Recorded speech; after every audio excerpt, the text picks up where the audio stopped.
Hello, I'm Evan Williams, and we're going to continue with these stories. These are all going to be homework assignments. So I saw these two women, and they were talking about guys. And this one woman just kept boasting about this guy that she had. And she said, he's like Superman. He's so amazing. He's funny. He's intelligent. He's witty. Always makes me laugh. He's quite romantic. He's just ideal. He was kind of like the guy that I've always dreamt of. And here he is, and now we're together. And it's just like a dream come true. And the girl that she was talking to was just like the opposite. She was like, yeah, you should see the guy whom I'm with. The guy's just a total loser. He's a miser. He's a coward.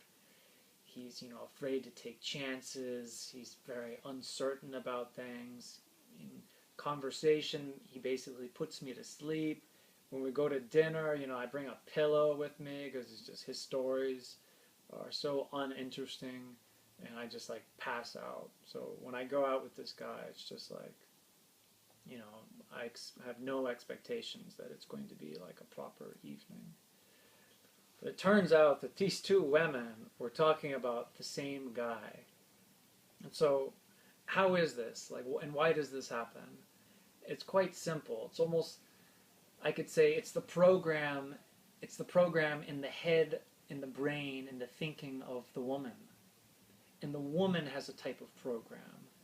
And the program says, this guy, it could be any guy. But he's going to cheat me. Eventually he'll cheat me. Eventually he'll do something bad to me. And so I'm going to treat him kind of like in this way. Since these are kind of my expectations just starting out, I'm not going to completely trust him. I'm going to be very, very defensive. And so what actually ends up happening always is that the person, the man, picks up on all of this. Easily picks up on this. And if the one partner is always thinking of these things, this man sometimes ends up actually doing them because it's kind of expected of him. And so if you treat somebody in a certain way, well, that's just the way that they actually turn out, and that's the way that they become, and that's how the relationship is.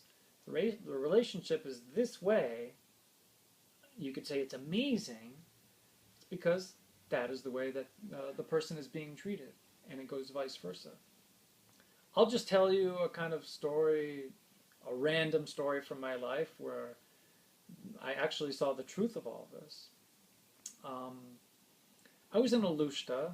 This was way back when Kravchuk was president. If you guys know Ukrainian presidents, this was Kravchuk. He loved borscht and salo and holodets, and he used to take garlic and he used to smear it on his toast. I mean, I read the newspaper, so I know these things. So he was just like a real Ukrainian. Anyway, I lived in Ukraine when Kravchuk was president. This is way before the Orange Revolution. So I was down living in these Russian villages where there had never been any foreigners. And so it was interesting. I was young. My Russian was quite horrible. And the whole thing for me was just like one big, huge mythological adventure. It was like something I had read from a novel, but I was living it now. So I lived on these little villages on the Black Sea, on the southern coast of Crimea. You take Yalta and you go over and you have Gurzuf and you have Artek and then you have Bear Mountain and then Partenit and then Mali Mayak and then Alushta. I used to work in all of these little villages on the shore of the Black Sea. And when I was there, I just made so many friends and so many acquaintances. And it was a very special period in my life. And I remember there's this one woman, Natasha.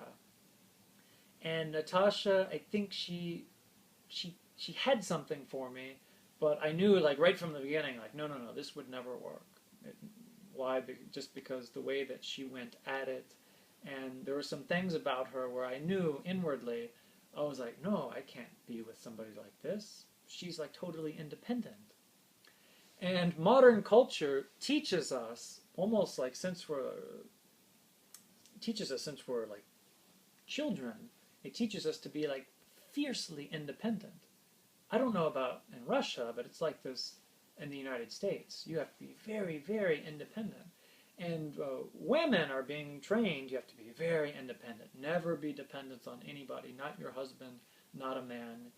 Make lots of money, and that will mean you're independent. You're not psychologically dependent on anyone, financially dependent. No, you'll always be very independent.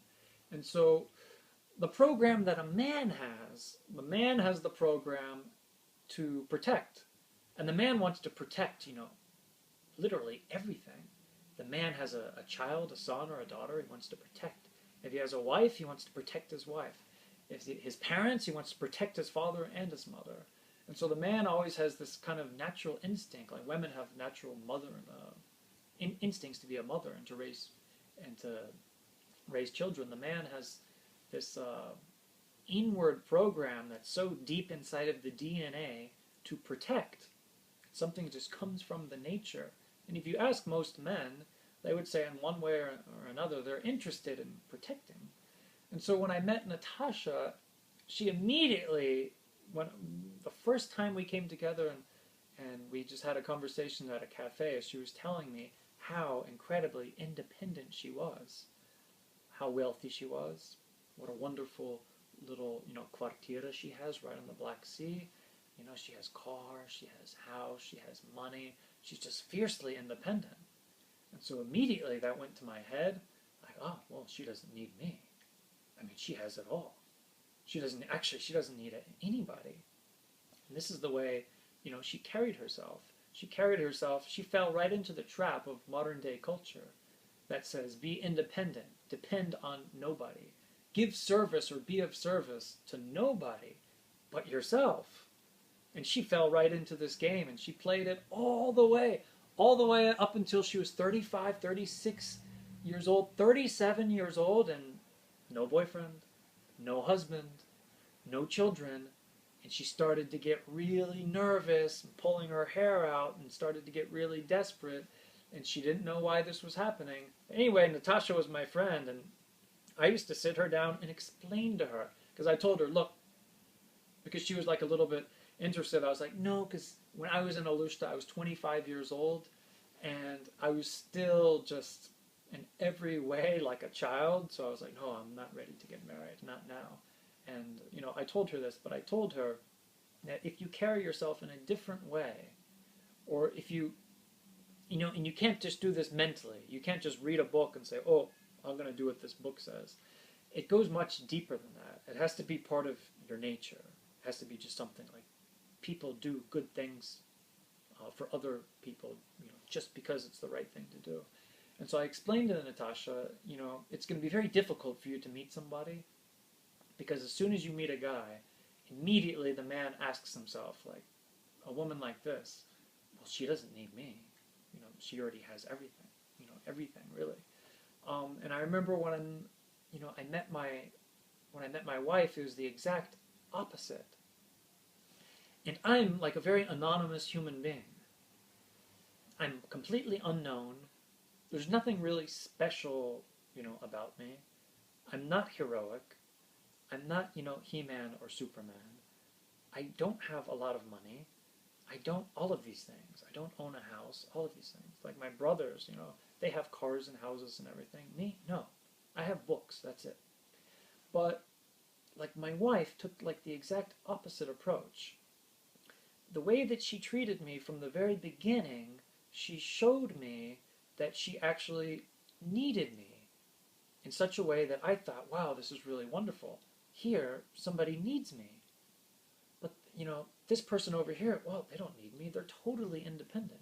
But this person actually needs me, and she needs me for to protect, and for her happiness. And so she immediately starts treating me in a certain way.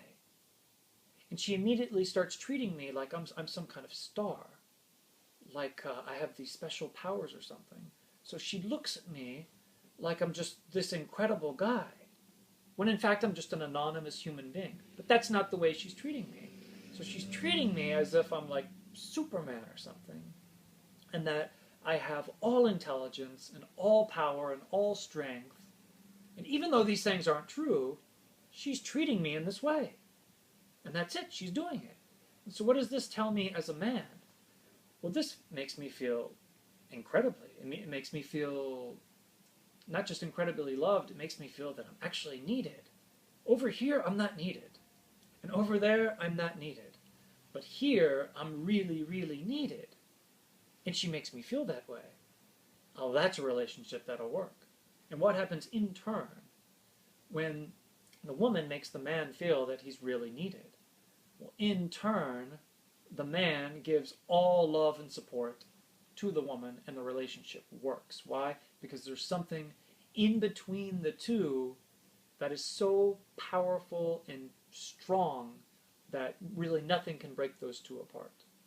Whereas when you don't have that between the two partners, the relationship crumbles. Okay, to wrap it up, if you're a woman and you've been cheated on so many times, perhaps in your mind you've developed a program. And the program says that no matter what, this new guy that I'm dating, he's going to cheat on me sometime or other. And it can be sooner or later, but he will cheat on me. If you have that way of thinking, the man will pick up on that, and he'll feel that that's coming from you. And he probably, more than likely, will be unfaithful, even though he's a guy that normally doesn't do things like that. And normally, the guy could be very faithful. But since you have this thinking, he'll just kind of grant your wish. So what do you have to do? First, you have to see that you have a mental pattern, like a type of program that repeats over and over again. And the program says, in this case, that all guys are bastards and they're going to cheat on me. So what you have to do is first you have to see that you have this way of thinking and that this is how you relate to other people. And when you see that this is your pattern of thinking, or this is your program, just by looking at it objectively and seeing the thoughts, you can get rid of them. By seeing the thoughts, you can understand them, and by understanding them, you could free yourself from them, from their power. And you could wake up one morning and you could be fresh. These thoughts can all be gone, and you have a very fresh, young, new, inquisitive mind without this idea that all men are bastards. And now you could actually start trusting somebody. And then on your next outing with somebody, instead of thinking, oh, this guy, right now he's nice, but he could be a bastard, but in the future he's going to cheat on me. Instead, you have this attitude of complete trust. And you completely trust this person. And that other person is going to pick up on it. And he's going to pick up on the fact that you totally trust him. And then you eventually will find one right person who totally trusts you, because that's exactly the way that you're treating them.